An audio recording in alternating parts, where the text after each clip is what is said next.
What's going on, everybody? Welcome back to the vlog. We're on a new project here. We've got a really cool design that we're building, and in this video we're going to show you start to finish of how we frame this thing and stay efficient while we do it. So make sure you hit subscribe. Stay tuned.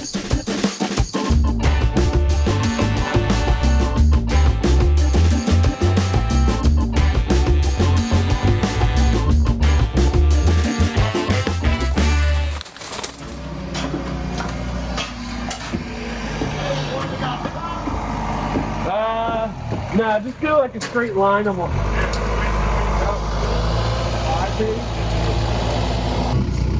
I like about making those is making it forward.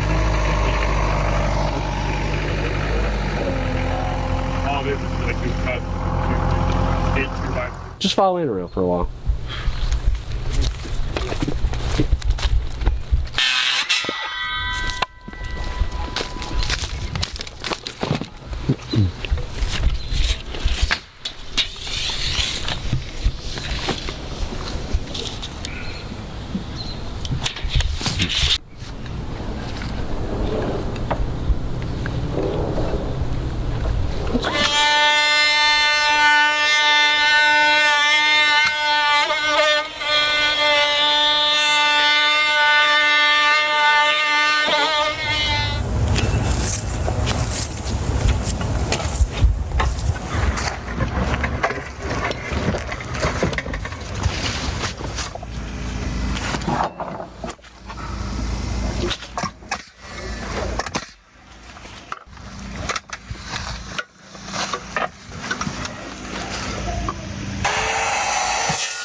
Go up a little bit.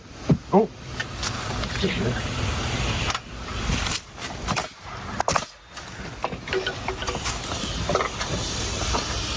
I have nothing on it right now, so Oh, you. I'm not moving up or down. Oh, okay. Right? How big are they? Yeah. Is there more? Yeah, hopefully. Maybe dig around, look. Alright.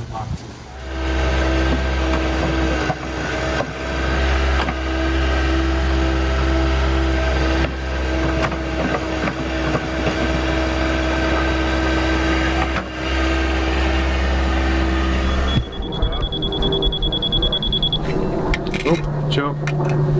Now that we've got our ledger board up, we've got a dictated height that we can work off of. So we've got the ledger board up, secured with our lag screws into the existing rim board, and we've marked it out.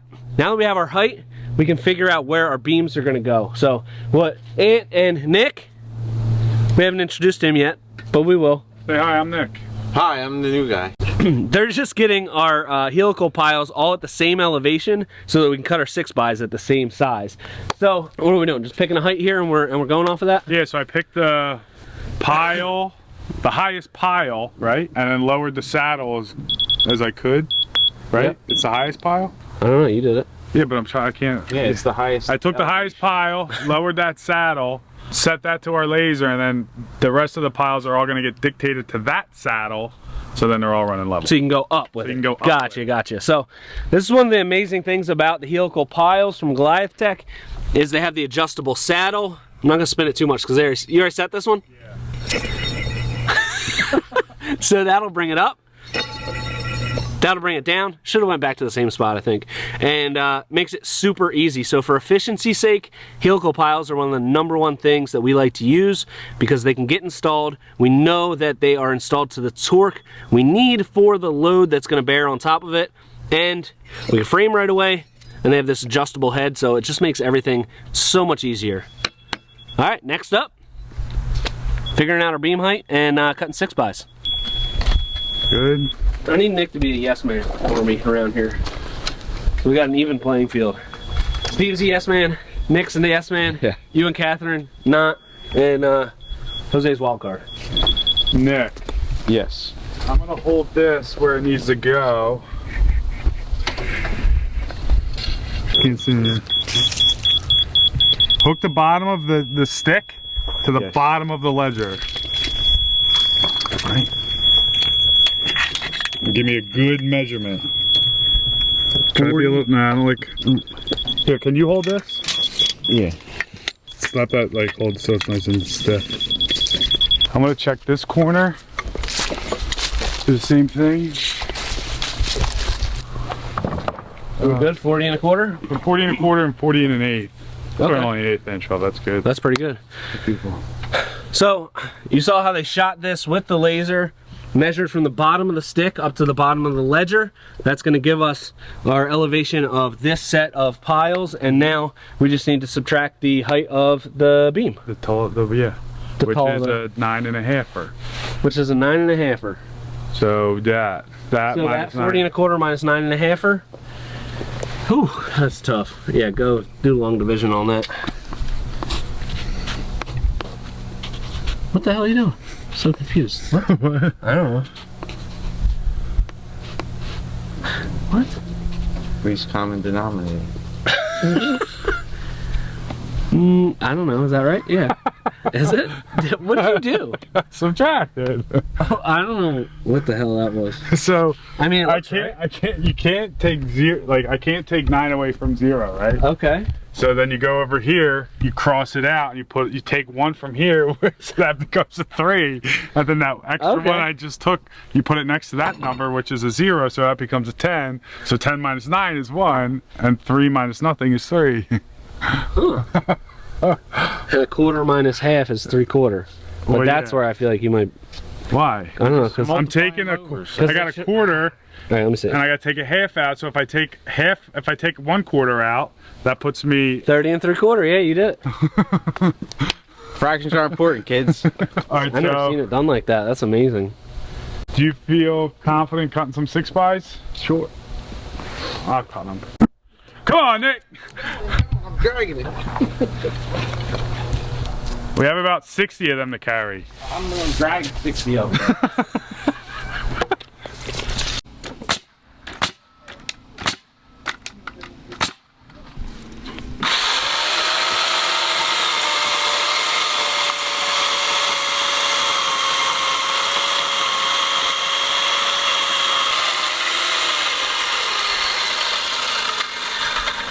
Love that saw, baby.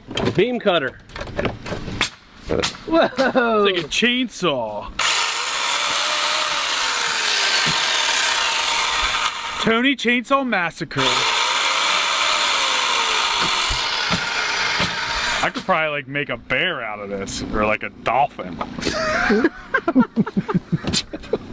You can do anything you set your mind to, Tony. All right. What we like to do with this is get our 2 ends set. We'll set these underneath the beam. We'll make sure that we're just where we need to be. This is sitting level. It's right at the elevation that we need from the ledger. And then we can measure down from the beam to the other 2 saddles in the middle and make sure that, you know, if it's 1/8 of an inch off, whatever, we can cut them exact, slide them right in, be good to go. Here, why not? Okay. I 45'd them. You did? I didn't. No, you don't need to. You want an extra hand over there? No, we're good. All right. Pretty good? Yep. Keep doing your thing. I want to make sure I'm doing 6.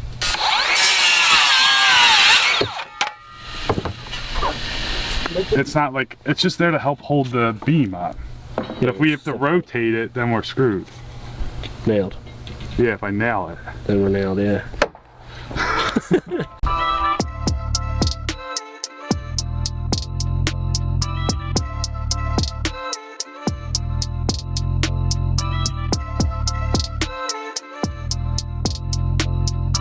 A little bit, a little bit.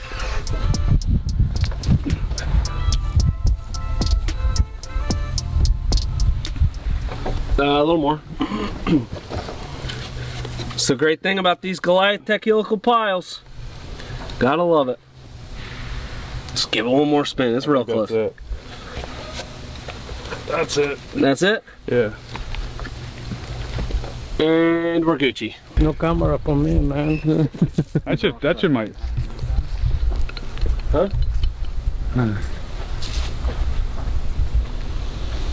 How's that? Looks pretty good. Okay. Well, let me, I'll tag this up. Throw a couple screws in it. You didn't want 10 in there? Well, this one's good now. We don't need to move it. So, we're just tagging this up with some framing nails. We will put some structural screws in here. This is how our architect specs these connections to be made. A lot of people use those little, you know, those little metal brackets. This is way, way sturdier. I like this. Helps with your lateral stability way more. Keeps this beam really locked in for justice. I'm assuming it would need to go up. Probably. Tiny bit. Push up the 2x10 up.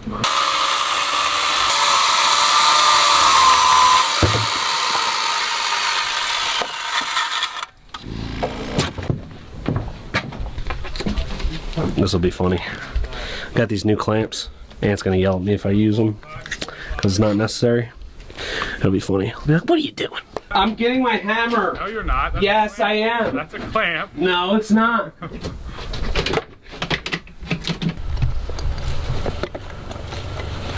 You can just hit it with your hammer. Well, I'm kind of in an awkward position here. It's not wide enough. It is. You're not, nope. So, yeah, what do you think of that? That's good, dude. I'm so glad you showed me that. I thought you were gonna yell more than that. Like, come on, get out of here, stupid. Get out of here, kid. Hold my flashlight. You're really, You want to close your window? White truck. yeah? Yeah, thank you. Thank you, sir.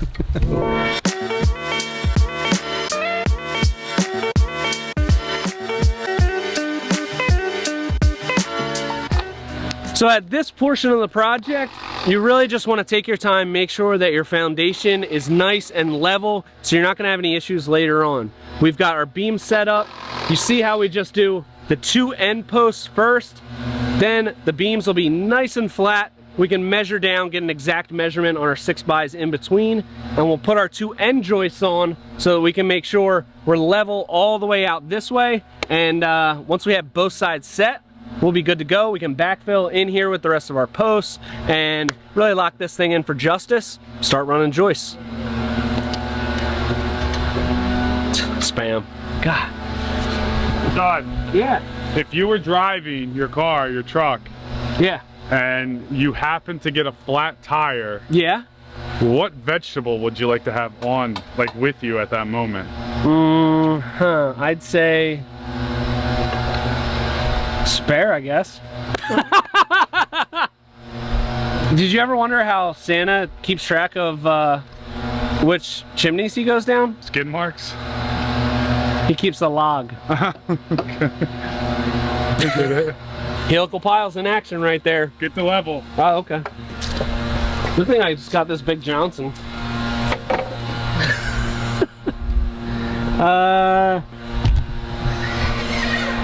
It could go down. Does it look like it could go down a tiny bit?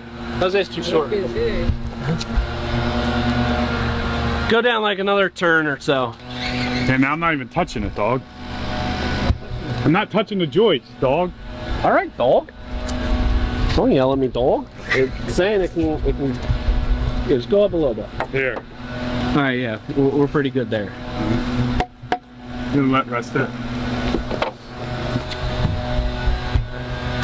One thing that you want to make sure of when you're framing, you pick the right lumber. There's a lot of confusion about what the treatments are out there. The common treatment now is micronized copper azole. That's what this is right here. Real asshole. It's messed up. Anyway, check the tag. Hey, come on. Ground contact. Come on, stop pushing it down, Ant. It's the tag's in the shot, dude. What do you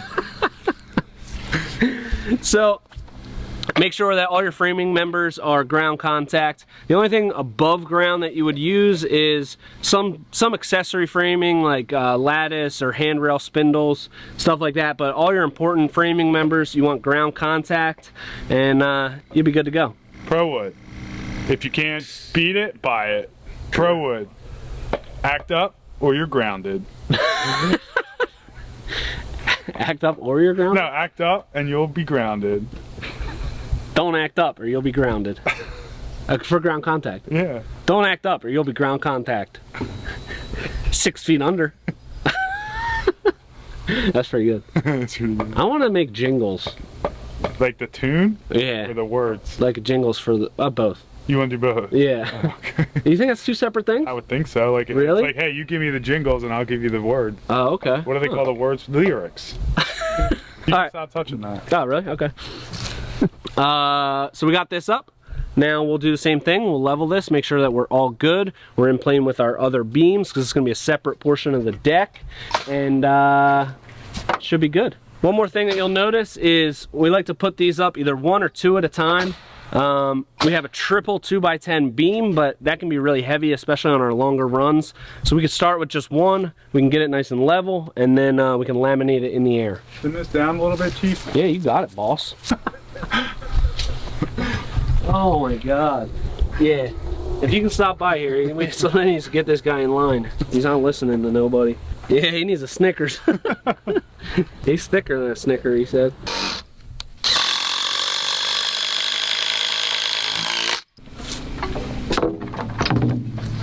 Patience is key, Tony. Alright, I'm sorry, I'll shut up. You got that? Yep. I got this. Oh, you got it? Okay, oh, you got it now. Is that right? Push it to me. Oh, gotcha.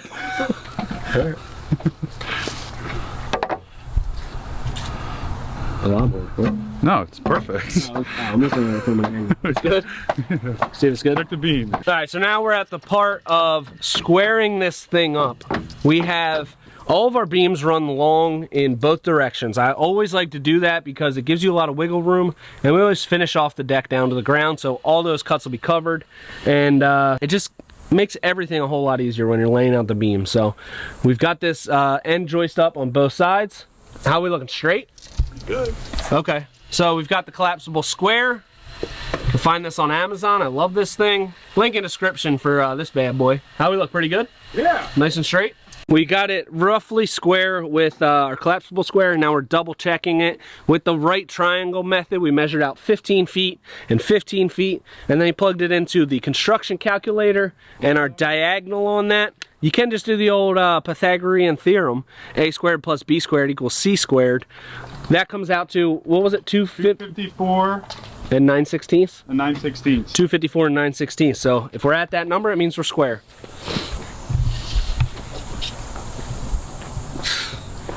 We good? 254 and 9/16. Nuh-uh. I swear to God, get the camera out here.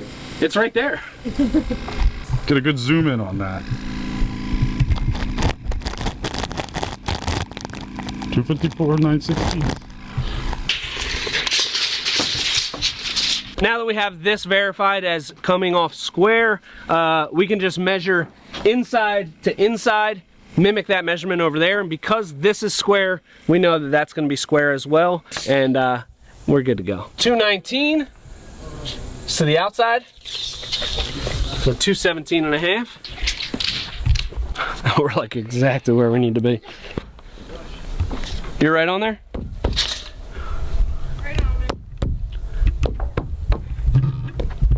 Buddy, yeah, singing, cooking dinner with a friend. The grease fried buns got blood on my cheeks. What? What's wrong with that guy? So we measured here, 219 to the inside, so here's our mark. We can now pull this over, square it down, cut this, and we've got our perimeter.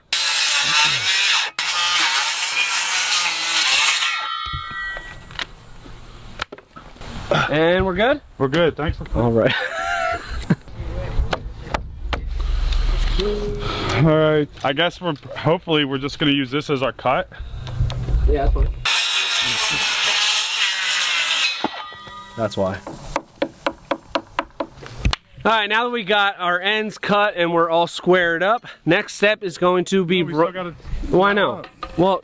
What, are you trying to end the video? No, this is a transition point because I'm going to talk about what they're doing. Oh. So, we got this pretty much good, and what we're going to do now is we've already got Jose and Nick working on laying out our joist. Come on.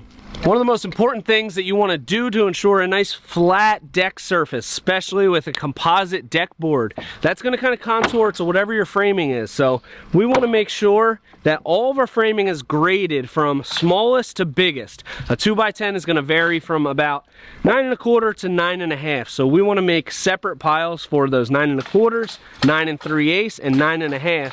And we'll just pick one side to start with, and we'll go all the way up, small to big or big to small, whatever, and make sure that we don't have a 9 1/4, 9 1/2, 9 1/4. You'll have that big hump. This is going to make it really close to flat, and then we can just go around and zip off some of the tops where we have some high crowns, and we'll have a nice flat surface, as flat as we can get it. I got a light 9 1/2. Now I got a half in the middle right here. Big pile. Oops, sorry.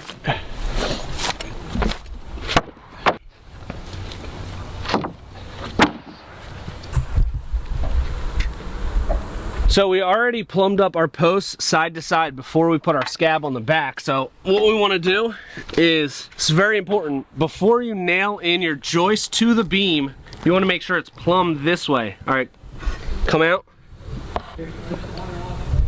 Came out too much. Yeah, more.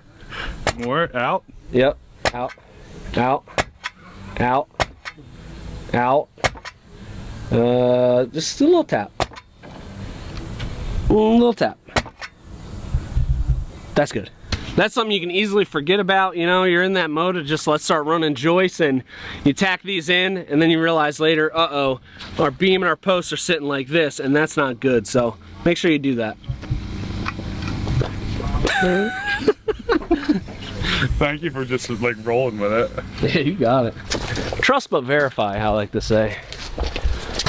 We pulled off of our square starter joist there. So we pulled all the measurements off of that. We should be good at this corner, but we always want to check. We're pretty much perfect at this side, which is great. That means that we did a good job squaring off that first one, pulling our measurements off of that, and we're good to go. Some people like to put the rim on, they'll cut the joist to length, they'll do diagonal measurements to make sure they're square. We prefer doing it this way because we can still leave everything long and we can just cut it later. We can ensure that everything's square, and as we build, we're good. Then we can snap our lines at the front, good to go.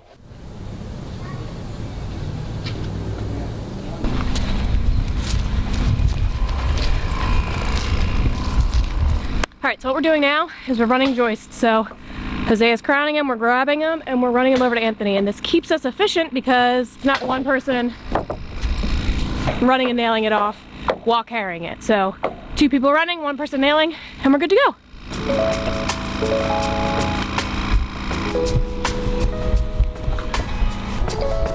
Slide it tight. Tight? Yeah, this is gonna be a double. Good look at it.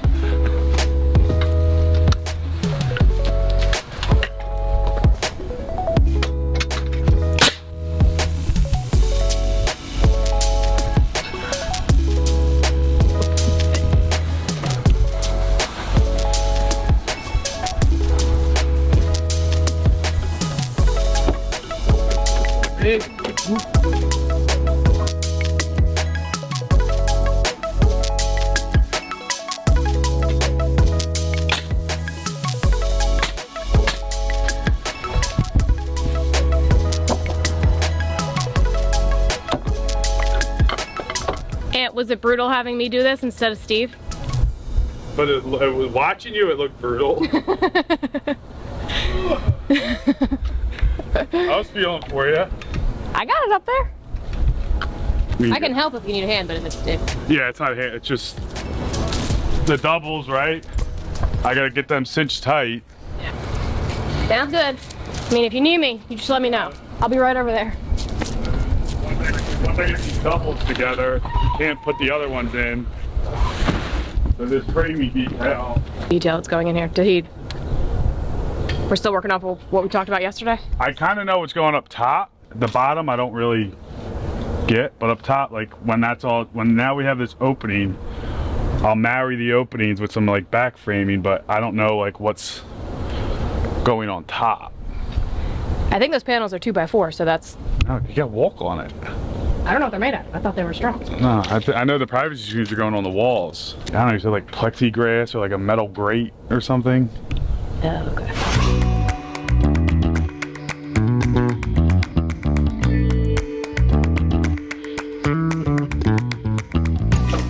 All these are here? Start, yes, these 1, 2, 3, 4, 5, 6, 7, 8, 9, 10, 11, 12, yeah.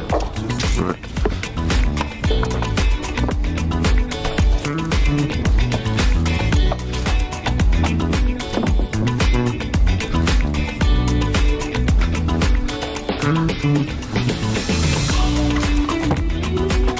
Slide it that way.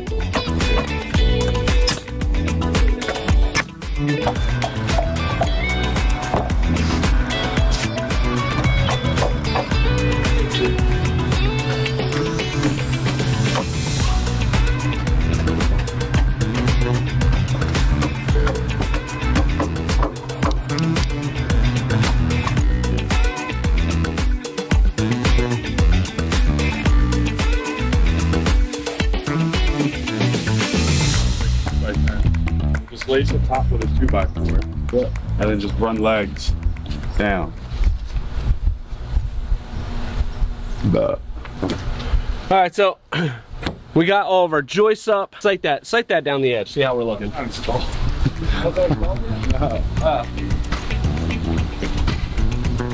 Looks pretty straight. It's not even nailed up yet.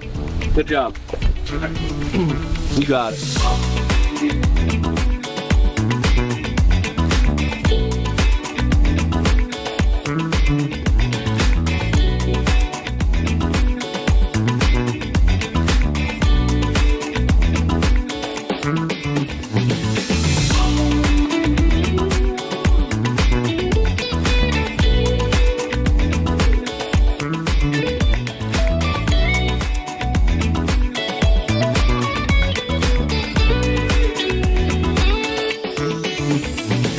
Now we've got our rim up. This thing is all framed.